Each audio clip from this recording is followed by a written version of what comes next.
I feel like I've looked for success in the wrong places, in the wrong, I guess, fields. And now I'm just at a point where, I think of like the greatest artists that ever were, and they just created because they just love to create. They just did it because it was an expression of themselves.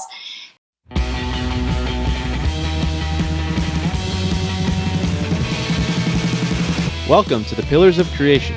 I am your host, Mitchel Dane, and this week I welcome photographer and visual artist, Katanya Timinsky. Katanya has always been an artist, whether through photography or design, but in recent years she has turned her eye towards fusing art with advocacy, specifically covering the war in Ukraine. She aims to shed light on the lives affected by the conflict and to provide a window into the humanitarian efforts being made there. And since her time abroad, she has stepped out in front of the camera, using platforms such as TEDx to share her experiences and, moreover, to inspire others to see their role in creating meaningful change. Hi, Katanya. How are you doing? I'm good. How are you today? I'm doing great today, thanks. I'm really excited to talk to you because, with every episode of this podcast, I get to talk to someone in a different field of creativity. And so it's pretty exciting to talk to someone like yourself who's got so much going on.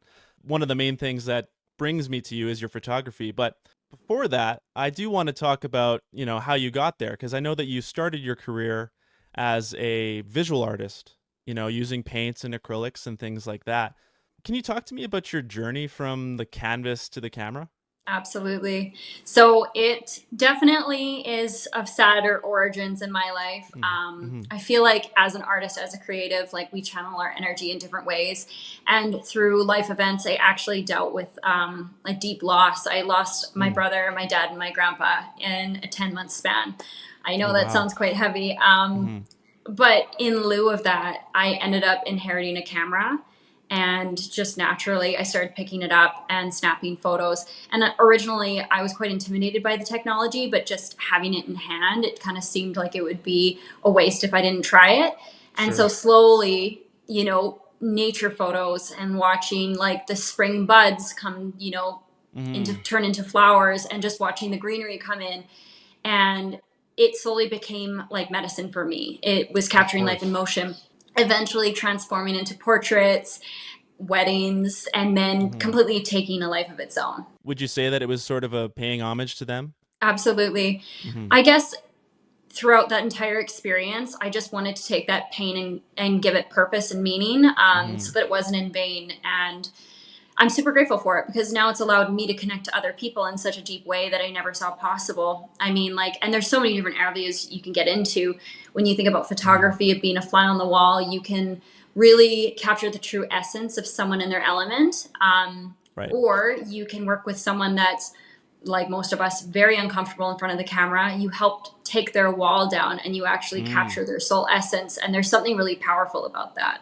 Oh, absolutely. Yeah. I mean, I think what most people have a problem with when it comes to photographs is the finality of them in a way, because they can't adjust their hair, comb their hair. They can't, change, maybe their clothes are a little wrinkled at the time. I think people, have issues with the fact that at that moment, it is the truth. It is it's reality in so many ways, and that's maybe the power of photography. Would you say that of all the commercial photography that you do, would you say the intimacy of the photo shoot, the headshot or whatever is maybe the not the most difficult, but maybe the most revealing in a way? I think so. I think Mhm. it really reflects on kind of our current state of how we see ourselves and how our society is. Mm. Because most people, they come in and all their insecurities come to the surface. They say they're terrible of getting photos done. And I really try to break it down. I explain even just like modern magazines now, retouching and photo edits are quite Mm. normal. Sure. A certain percentage of it, of course, but even when it comes to getting the lighting just right, or even just trying to express people different angles or how different colors kind of bring out their eyes or different features or their figure, Mm. it makes such a huge difference. But what I find is what we know from like even fashion photography is it's very performance based. There's this expectation that the model has to perform.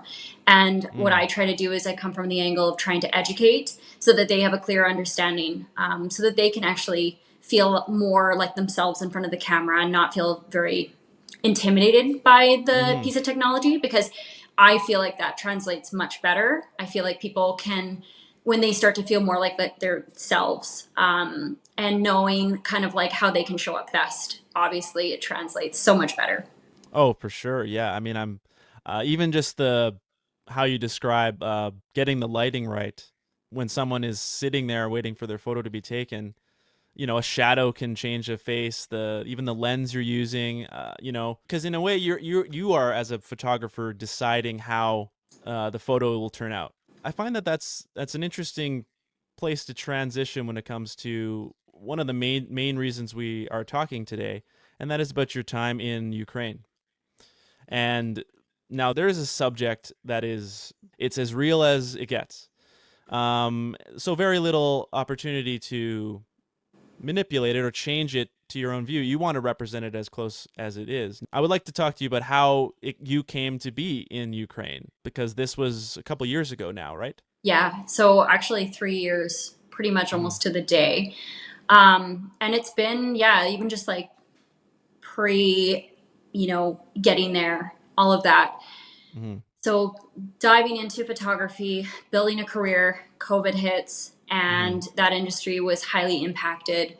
I know many photographers that feel like they failed as creatives because they just didn't have the opportunity to Mm. continue their career and everything that they were building, because it is much of a feast or famine kind of industry, Sure. depending on kind of what area you go into. I think it can be quite lucrative. But it really just depends. It depends on who you are. It depends if you're like more of an editor behind the camera. It depends if you're a people person. You can close Mm-hmm. those deals and you can lock in multiple contracts. Obviously word of mouth is huge, but when you're in a pandemic, makes it extremely difficult for you Mm-hmm. to continue, especially when it's such an intimate in-person type of work. Oh, for sure. So yeah, so coming out the other side of that, feeling very displaced when it came to community, irregardless of people's views. I felt very kind of not segregated from community, but kind of felt like community has been very dispersed and just very separated from this whole Mm, traumatic incident. And I definitely. ended up going to a Oilers playoff game, and I'm watching the 50-50 continue to go up. And I had Mm. just walked into this building, and there's people that are panhandling.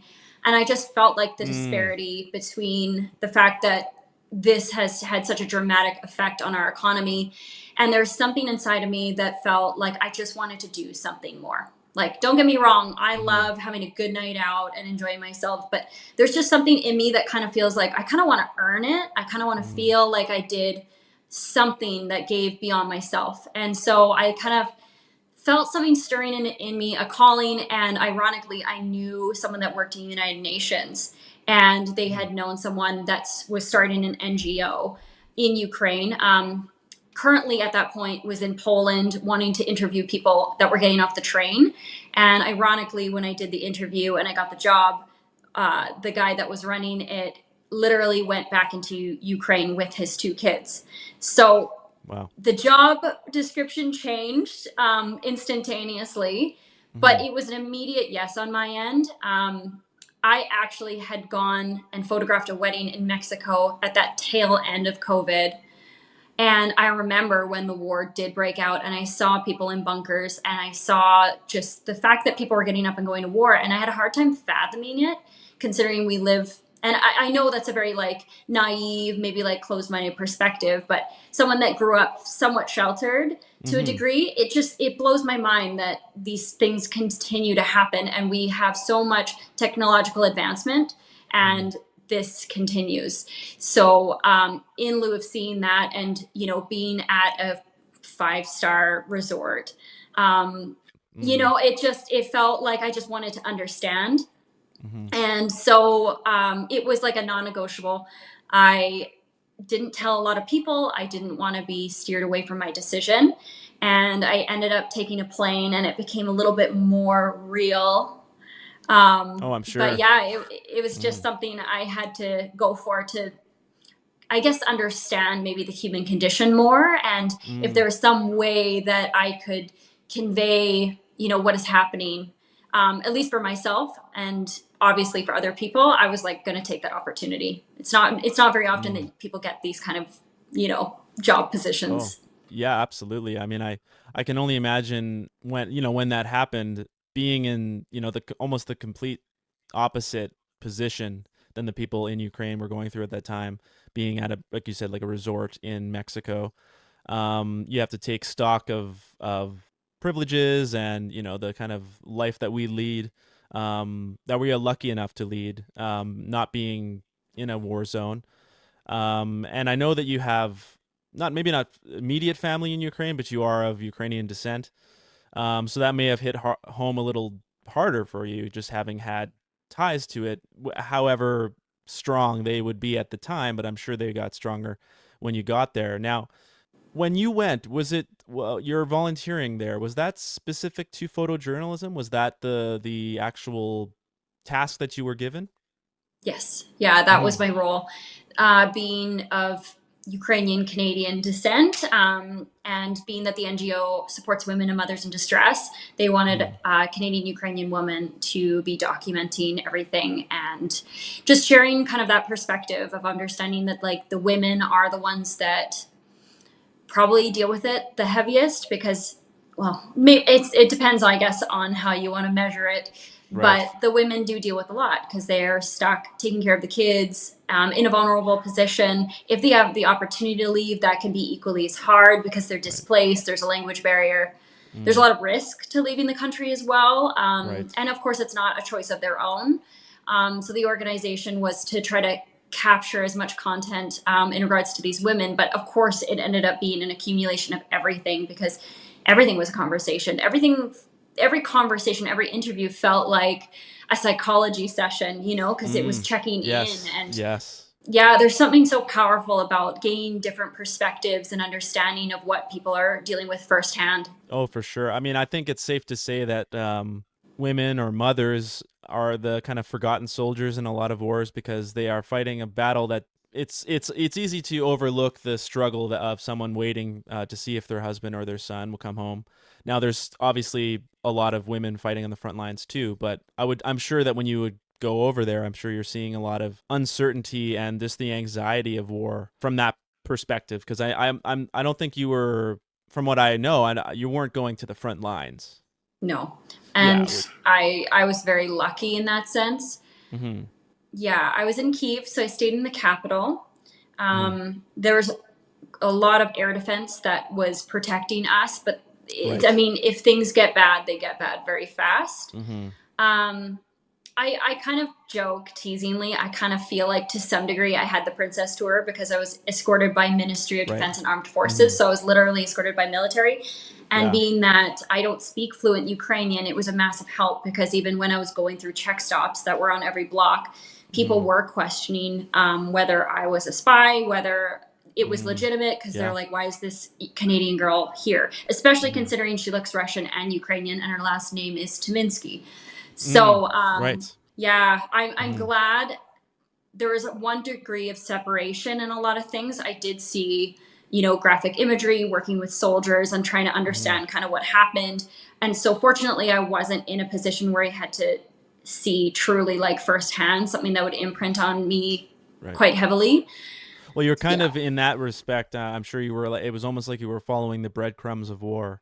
It Yes. was after the fact. You're seeing the devastation, but not in the moment, but just the fallout, so to speak. I'm sure that being escorted by the soldiers was both comforting and unsettling at the same time. Just given, I don't know if that puts a target on you just by virtue of being with soldiers, but I'm sure that that crossed your mind. Yeah, there's definitely a level of PTSD that they had as well, or like a lack thereof. Like Mm, they're still like kind of in the process of the heat of the trauma because they've already witnessed so much. I've yes. seen grown men have complete breakdowns because I'm getting taken to, a very prohibited area of where Mm, the war was. If I get content of it, there was a lot of fear from the locals that if it got into the Russian hands, there could be another risk of an attack, and to right. have a soldier completely lose, composure because Yeah. they feel entitled because they stood their ground there. They lost a fallen soldier Oh, there. sure. Yeah. Yeah. So, being that I don't speak the language and I'm Mm-hmm. like picking up on the body language and Yeah. kind of the current state of their mental health. Yeah, it Mm-hmm. definitely Yeah. made me realize like a speck of dust in the grand scheme of things. Absolutely, especially like you said, not knowing the language. Like in a way, you all you can do is absorb the universal truth that's going on around you, because you can't necessarily talk about the weather with someone. You can you can't there's no avoiding it with small talk. You're just looking at the truth of what someone's going through, and that's it, right? Now, I had asked you about what photo had really stood out to you that you had taken. I would like to talk about it, because it always intrigues me to find out which photo of a set of a gallery or whatever stands out to someone and why. We have the photo here. So can you just describe this photo for those listening, and what about it stands out to you? So this entire day was extremely powerful. So for anyone that lives in Edmonton, if we were to look at Kiev as the same, the major airport was in St. Albert, which is in the northwest region, and then there was Bucha, which was the Spruce Grove, which they had received or experienced the worst war crimes possible. So Mm, Irpin here was like the St. Albert, and that's where the major airport was. So that was the spot that was heavily targeted, so no one could escape. And they literally had tanks that would range like 30 kilometers, so they like hit the suburbs on the wow. surrounding core of the downtown where all of the citizens were. So I had the privilege to go to this specific area that needed an immense amount of recovery, for the fact that there's landmines everywhere Mm, in that area, and they wow. would not take down the tank jacks because in case of another attack. Hmm. And you're looking at rubble that was a shopping mall, and there's people walking with groceries with their kids, Hmm. and even around the corner here there's like kids playing in the park. And it just was very powerful to me to Hmm. be driving through on this very hot day, and it's like, to me, I would almost describe it like an Auschwitz, because like there was so much death that happened, but it was like too soon Mm, for ghosts. It all was right. very fresh. Hmm. And yeah, I mean, like this gentleman, he was just waiting to get picked up by Ukalan, which is Uber. Right. And, you just think about what his life was 6 months prior. Mm, hmm. And so I felt quite, I think I got like a little bit of heat stroke, but it was just a lot to take in, because even Mm, around the corner from there, I go to, a apartment building with all the glass shattered, where people had died in a shockwave and they buried the bodies, and mm, a news channel came to capture the footage, didn't like what they got, came back and asked if the citizens would dig up the bodies so that they could get better. I mm. know, right? Wow. It's, That's just yeah, crazy. Yeah. yeah. And that in itself too, with the time difference, and the fact that like I can't communicate in like straight English with someone that truly understands. There is like a level of processing that it took. I really went inward and really pondered like our human existence, No after this doubt. No doubt. entire day. Yeah, Mm. it's quite powerful. Hmm. I had heard that story before. I believe you had mentioned it in your TED talk. Yeah, what a messed up world we live in. The commercialism of war and the profiteering off of the devastation of these communities and things like that. And we are desensitized completely. We look at a community that's been blown to pieces, and maybe it's our exposure to violent movies and television and just the fact that we can't truly perceive what that would be like if that was to happen in any of our neighborhoods. um, but on the flip side of that, there's also the spreading of awareness of what's going on there, what's really going on now. Digging up the bodies, that doesn't need to happen to express the horrors that are going on over there. But I would be interested to know what you think about the fine line between the two of what things can be shown that's not insensitive but is important to show and to express and to reveal to the world about what's truly happening, in such a circumstance like that. Yeah, it's interesting that you bring that up, because I had a gentleman that had asked me just this week on another podcast about like the ethics behind Mm. it. And I guess going into it for me is, I was told by someone that was on the team that was like, film is cheap, like snap every photo Mm-hmm. you can. But morally, I felt like it was very important to ask for consent because Right. these people are not on display for my amusement. Yes. And it just it just felt wrong. It felt really wrong. And of Mm. course, when you ask, people are like, please tell the West what is happening. They really like were grateful that I was Mm. there. But Mm-hmm. once again, it still comes back to the fact that you still give that human respect. Mm-hmm. Even leaving Ukraine and being back home, it took me, I want to say, two whole years for me to feel morally justified to produce prints of my work, to, I guess, Mm. monetize on it, Mm-hmm. with the promise that I would continue future work. Right. Yes. Yeah. I mean, and that is the gray area. But I mean, I guess if when you know in your heart why you're doing it and where that money is going to go, which is to future advocacy of the people that are over there and dealing with still dealing with it. It's the war is not over. And that's I think maybe easy to forget that in a lot of places that are not I wouldn't say not concerned, but maybe not affected in the same way. And we talk about the desensitized public that is here that says, "Oh yeah, a building that's been destroyed. So what?" They may not come out and say that because it's horrible, but like they may not really care. And I think it comes down to the fact that there's a been there, done that kind of the shock of it's gone. And I always think about when I look at some of these galleries and the how much more power is in some of the small stuff. Like you have photos of a wedding that's going on. Now I'm not sure where it was in Ukraine, but that's something that you know, in and of itself, these are beautiful photos of a beautiful couple and their happiest day of their lives.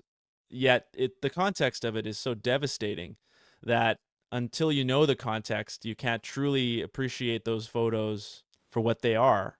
And then in the same breath, you have photos of people packing up their things and china glass and teacups and being, put to the side, these precious items that, especially with the teacups and the china plates and things like that, like these are delicate items still preserved, being packed up and being taken out of a war zone, but it's a microcosm of the delicacy of the life that's being packed up and taken away and how fragile it is. And I was really moved by those photos because I just think that the context, now they're beautiful photos in and of themselves because you are talented at what you do, but it's the Thank you. context that really hits home, right? Because you look at it and you think, oh wow, what a metaphor, right?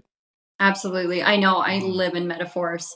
Mm-hmm. I feel like the wedding was almost an act of rebellion because so many of these Right. people were like, I'm not going to let this stop me. Yeah. And it's crazy. It's like this right now, doing exactly what we do every day, yet the thought that something could change in an instant. Mm-hmm. The fact that like, you might be in the wrong place at the wrong time. Yeah. And yeah, like even that day. Mm-hmm. So I ended up getting offered the wedding just because I was working with military. Right. And it was immediate yes. I was like, I'll do it for free. I don't care. Like, I mean, to be a wedding photographer back home, to like give something to someone that honestly, they don't typically have a budget for it anyway. Sure. They had a traditional, like, courthouse wedding. And of course, air sirens are going off. So everything's, locked down. Mm-hmm. And we're just in our cars. We're not even in a bunker. Mm-hmm. And we end up going in, they do the whole thing. We like tour around the city, we take our photos, and like 2 days later, he's going back to the front. Mm. And the honeymoon is done like pretty much instantaneously. Mm-hmm. But the fact that they still are choosing to live their life each and every day Mm-hmm. is something quite remarkable. Yeah. I really commend those people because it's. Have you ever heard of Viktor Frankl's book, Man's Search for Meaning? No, not aware of it.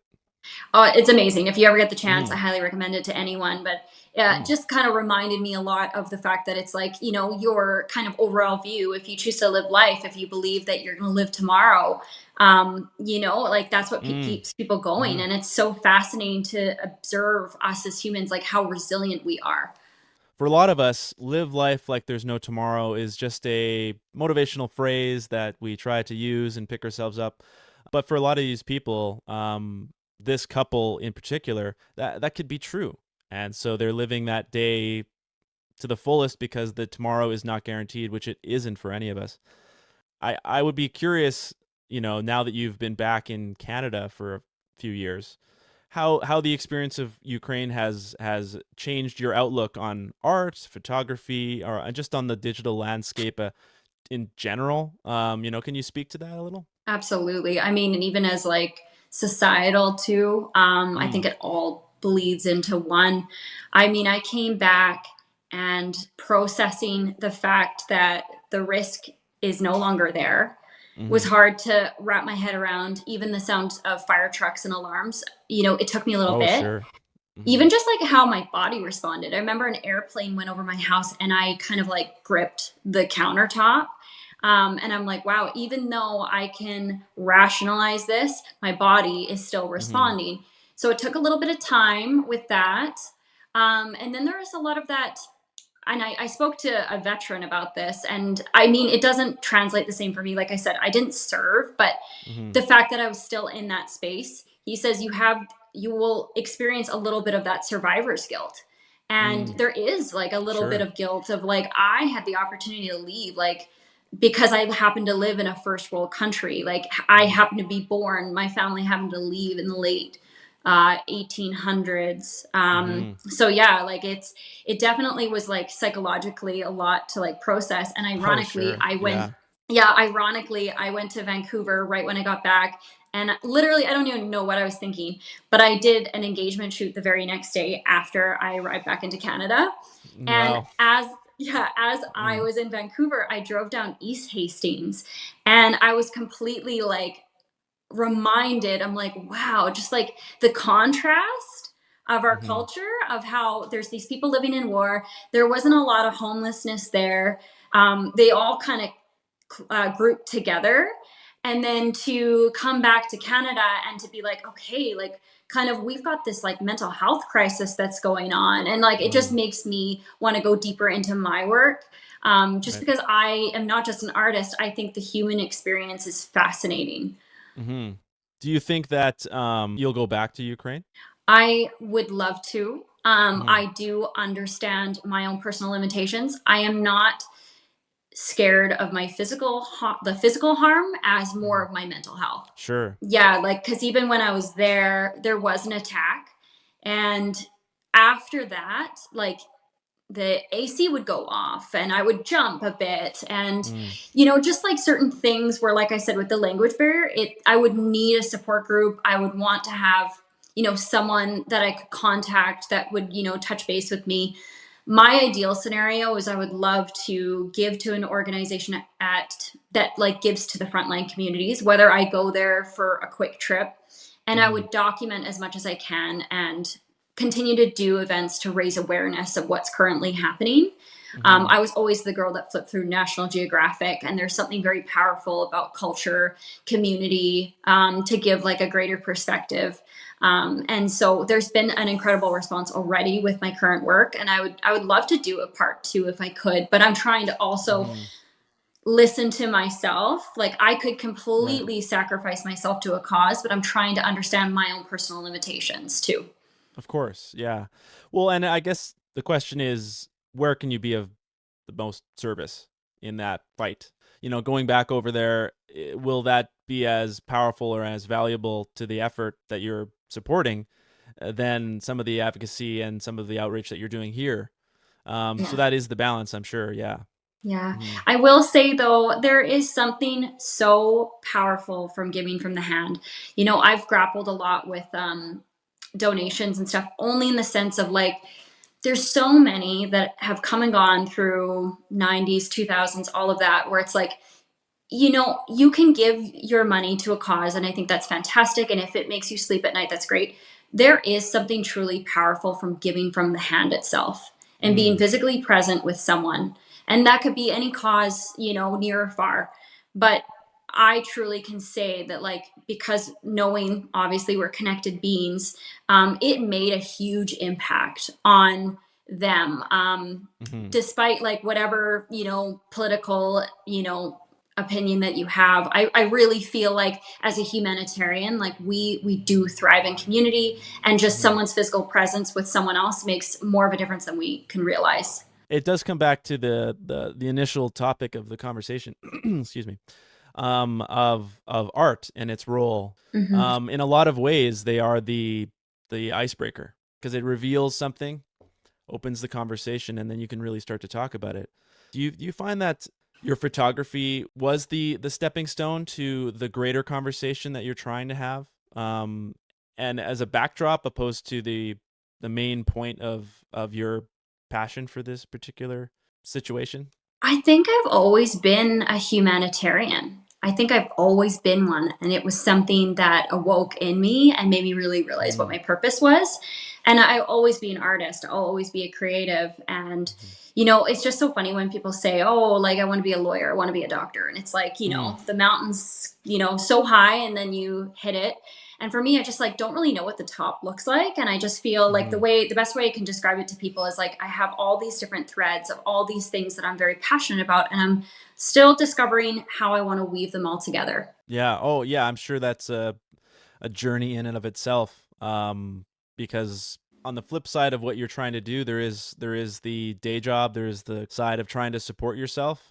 Because I know that you do quite a lot when it comes to outside of your Ukraine efforts. You have a photography and design business, and you are trying to balance the two. I'm sure where one is financial reasons and one is the passion project, which is in a lot of ways, I'm sure, is non-profit situations, right? The reality for a lot of artists in today's day and age is the idea that you can't necessarily just go to the mountaintop and just paint every day, and you have to pay the bills. You got to go from there, from one place to another. And now part of what I would like to talk about is just what you do offer, because I want to use this platform as an opportunity to promote the artists around me and the people I admire. Yeah. And you offer many services. Is there one in particular that really stands out as being your favorite thing to do, or what brings you the most clientele, or things like that? I think being a visual storyteller is like my deep passion that ties into, once again, like almost a humanitarian side. Because now it feels like even as we evolve, like social media in itself, people's personal platforms seems to be a big thing of like their own Sure. story. And Mm, so for me, I love helping to tell that story. Because yeah, you end up, it's almost like a documentary of their life and their mm, career and the coming of who they are. And so mm-hmm, that's heavily what I've been focusing a lot on too, is creating digital assets and content that fits their personal brand that they want to have on their page and kind of mm-hmm. redirects them to their services that they offer. So it's still that like very intimate, like kind of one-on-one, but then it still also can branch into the other areas of business and what have you. Now, it's mostly photography that you do, whether it be headshots or wedding photography. Um, but do you offer design in terms of graphic design as well? Is that something Yeah, that you I've do? Yeah. I've offered, originally I did take a lot of courses on graphic design because I Mm-hmm. immediately thought when I was in more mixed media painting, drawing, Mm-hmm. I realized that, if you're going to be creative, it needs to have a function. Because especially living in Alberta, I find, Right. Mm-hmm. and anywhere, right? I mean, people would more likely spend their money on buying a new car, renovating their home, and to Mm-hmm. have like paintings and kind of trying to make a living off of that, like unless you're Mm-hmm. very well connected, it can be very difficult.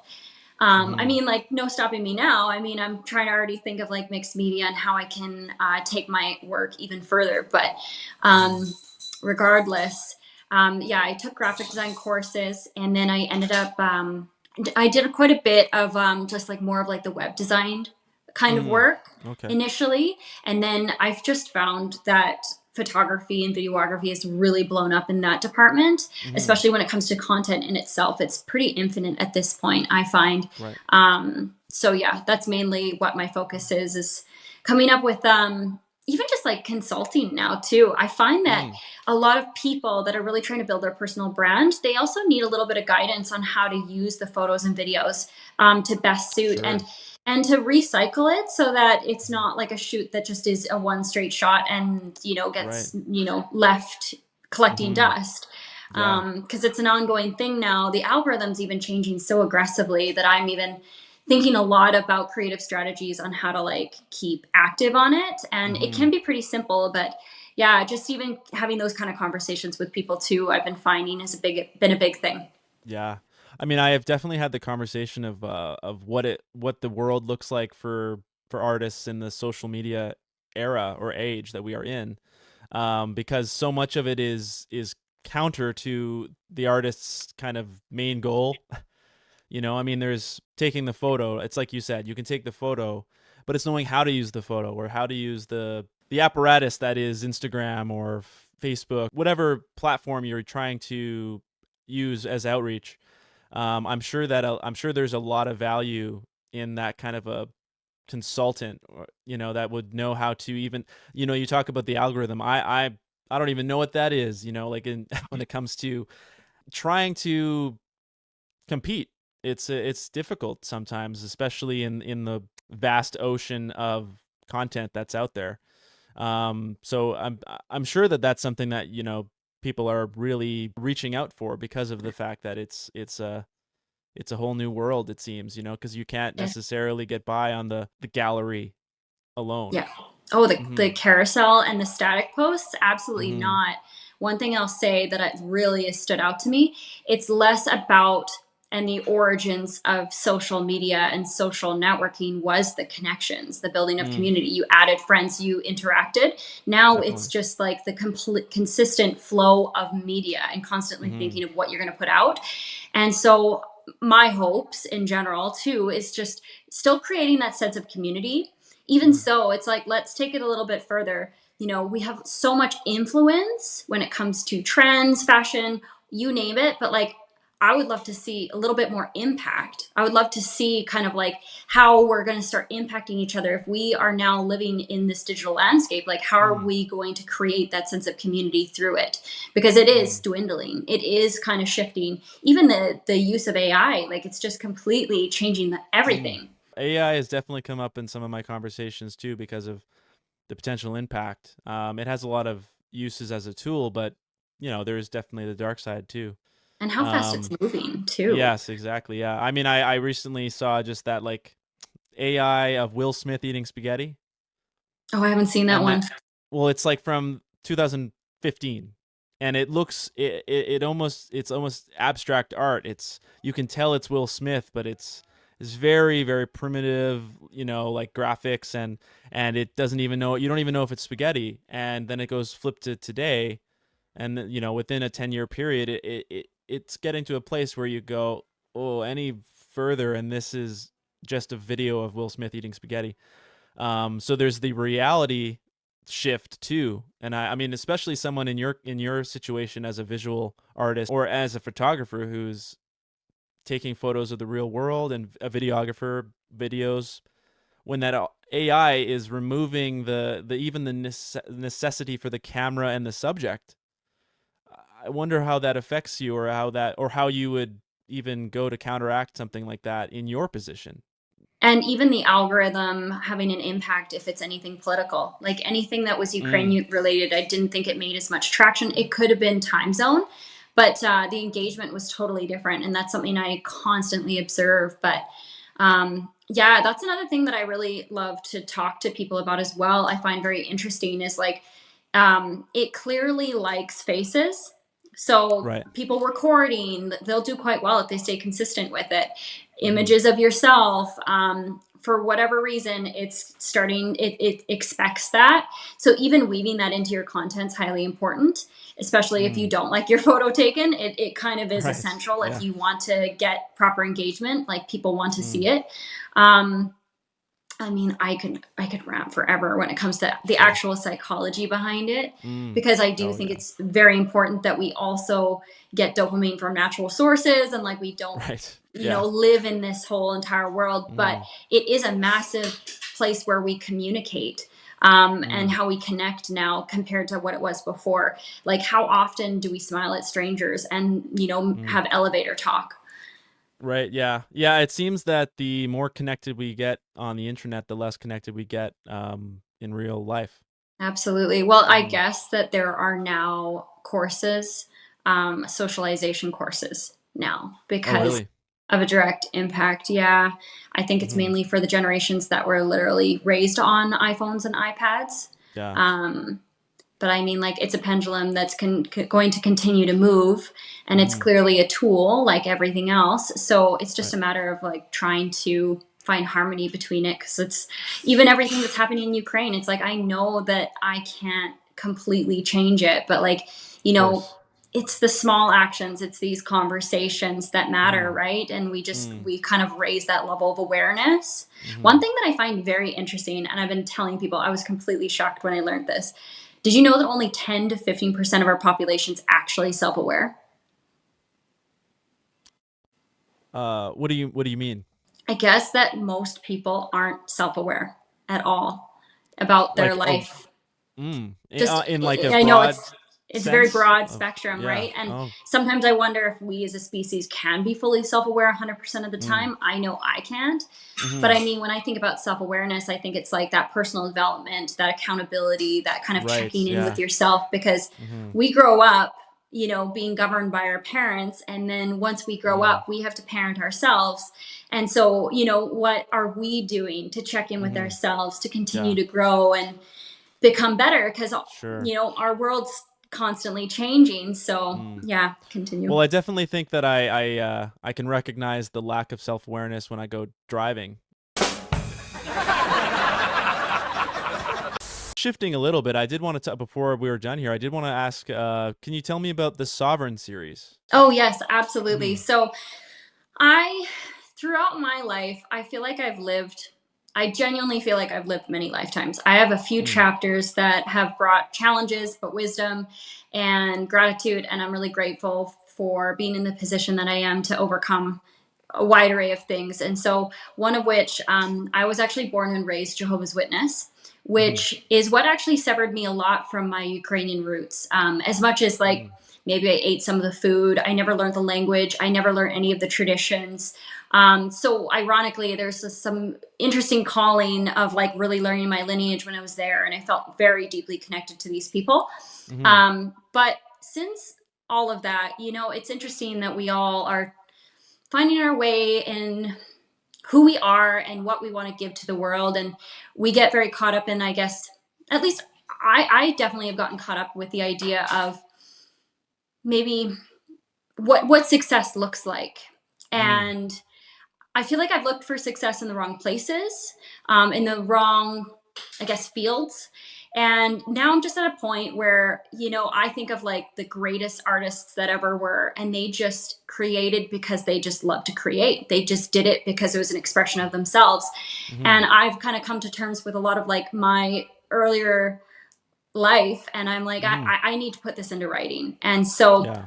the book series is, chapters of people's lives of talking about how they found themselves, their sovereignty. And so much of that, my chapter is about my childhood and, Mm-hmm. how I came to leaving. And of course, it's a reduced version of 1,500 words. Um, Right. Yeah. yeah, so I wish that, and I do intend to have more of an extended version of it. And it Mm-hmm. was actually a really cathartic experience. It, unearthed a lot of past wounds that I didn't Oh, even know were sure. there, especially like the Mm-hmm. perspective I have now. Mm-hmm. But also too, it was a really beautiful way to kind of heal and almost like close a chapter of sorts. So it's an anthology of many experiences with coming to terms or with stepping out from the shadows of the past. Is that kind of the idea? The idea like self empowerment, Yeah. things like that. Right. Yeah. And is that available now? Yes, it is. It's available Mm-hmm. on Amazon. Mm-hmm. Okay, Yeah, great. we've And that actually is the Sovereign the Sovereign series. Yeah. Sovereign So series. Okay. Yeah. I believe the first book came out last year, and we just released 2, 3, and 4. So mine's in 4. I Mhm. guess we've been doing really good in the rankings right now. I'm not really sure. I'm not really familiar with like Amazon bestsellers, new releases, and Right. everything. But from my understanding, we've been doing quite well, which is great to see. And That's great. the way that they kind of steered it is currently with everything now being digitalized, there's something very powerful about a physical book. And I would agree, even as a Absolutely. photographer, Yeah. yeah, I'm sure you can attest, it's Mhm. something in print, something in physical form. There's something very Mhm. powerful about that. And so they Mhm. wanted to really encourage people that, who knows, like how that'll resonate. And especially considering our fragmented attention that we live in now, I feel like many people can only hold their focus for so long. And so the fact that it's broken up into Mhm. chapters, I think is really valuable. Is this through like an advocacy group? Who is putting on the Sovereign series? Who is this through? You had mentioned the Yeah. they. Who are they? Yeah. The originator that started this series is Sarah Swain, and they have started a publishing company called Sovereign Acres Publishing. It seems like you're kind of hitting every avenue of outreach, right? You have your photography, you have your speaking engagements, and now you're delving into writing or prose, right? So that's kind of neat. I'm sure that is that you like you said. It sounds like you may expand on that into maybe a novella or a full novel. You think? I'm not sure where it'll go, but I do Hmm. I do laugh because I think to myself, like, I've lived a quite an interesting life, so it'd be very interesting to see what could come of it. But I Hmm. definitely feel like the creative writing has something I've always really enjoyed, and now I feel a Hmm. lot more confident in really sharing like the true, nitty gritty of my entire life. And so I'm just Hmm. slowly kind of building off of it. Um, and so I'm not sure kind of what the, like I said, the end of insight is, but I'm Sure. hoping to just, continue to delve deeper because I think there's Yeah. something very important about sharing. I think that we don't go through life unscathed. And I think there's something that we need to be reminded about, the importance of human experience and to Oh, relate and absolutely. empathize, Hmm. through Yeah. it. So that's like kind of the deepest of my intentions is Hmm. expressing it through a creative outlet, and then hopefully making people feel less alone and knowing Hmm. that despite negative circumstances, it doesn't have to be in vain. I'm sure that situation is shared. Your situation and history is shared by many people, and I'm sure they would appreciate hearing it from someone who has come to terms with it themselves, and that can help heal or even just embrace the the past trauma that you both share. So that is pretty exciting, I'm sure, to get that out in the open after all that time. We are coming to the end of the podcast here. Again, I do appreciate you coming on, and everyone for listening at home. One thing I always like to ask before I hang up is what is something on the horizon, near or far, that you're looking forward to creatively or otherwise? I feel like I will make another trip to Ukraine. Right. I think, like I said, the girl that was flipping through National Geographic that loves people and community, I do feel like there is a part two to this. Hmm. Um, and yeah, just like the continuing striving to just continue to understand us as a collective, us Hmm. as a society. I really am excited about continuing to educate myself or be physically present and helping in some capacity. I feel like that is like Hmm. what I was meant to do. Yeah, that's great. I mean, that's not a lot of people would be um, brave enough to put themselves in that position not once but twice. So I commend you on pushing forward because I do think it is a really important thing that you're doing over there and here. Um, so where can anyone find you if they're looking to dive into some of your catalog and some of the work that you're doing? Yeah, so my website at katanyadesign.com. Most of my updates I do on Instagram, Katanya Timinsky, and then you can actually view my TED Talk on YouTube. I absolutely recommend everyone take a look at what Katanya is doing, because it is pretty powerful stuff. So again, I thank everyone for listening at home. Hit the like button, hit the subscribe. These things all help keep us motivated and keep us moving forward. It's a very small thing, but we do appreciate it. And so this has been another episode of the Pillars of Creation. Get out there, make something new, and we'll see you next time. Thank you.